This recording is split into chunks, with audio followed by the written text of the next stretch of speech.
Γεια σας παιδιά, είμαι ο George Πανάθα 13 και θα παίξω Cat Mario. Θα κάνω 6 επεισόδια και σε κάθε επεισόδιο θα κάνω από μία πίστα και μετά σκέφτομαι, μόλις τελειώσω αυτές τις 6 πίστες, να αρχίσω και ένα horror, πώς να το πω,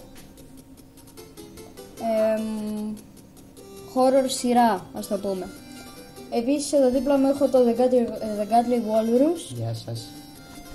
Ας αρχίσουμε λοιπόν με την πρώτη πίστα.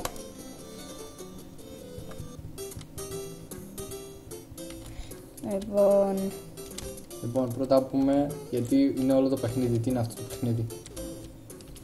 Το Cat Mario είναι ένα rage game, ένα troll game, ποτέ μην το παίξετε. Do not try this at home.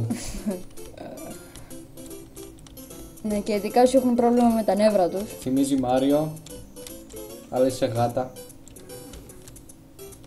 Και προσπαθεί το παιχνίδι να σκοτώσει όχι μόνο τον παίχτη σου, αλλά και τα νεύρα σου. Αυτό ακριβώς θέλω να πω τώρα, είσαι μέσα στο μυαλό μου. Όχι ρε φίλε. Και εδώ αρχίζει το ωραίο σημείο. Το ωραίο σημείο που σπάω τα νεύρα μου. Θα με Λοιπόν. δείτε να σπάω τα νεύρα μου.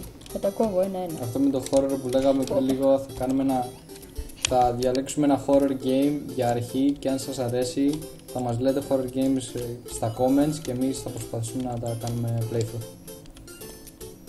Οπα. Τώρα αυτή η πίστα είναι σχετικά εύκολη για αρχή. Ναι, η πρώτη πίστα τι παίρνει. Checkpoint. Yay. Δεν πάβει από το να είναι όμως σπαστικιά. Ναι. Επίσης έχουμε σκεφτεί και ένα challenge. Να έχουμε και τις 3 ζωές μας στο τέλος του παιχνιδιού. Καλά, όχι Της και πίστας. τις 3.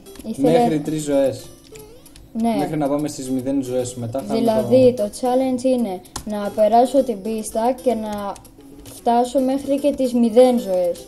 Δηλαδή να μην έχω λιγότερες από 0, μείον δηλαδή που δείχνει το παιχνίδι.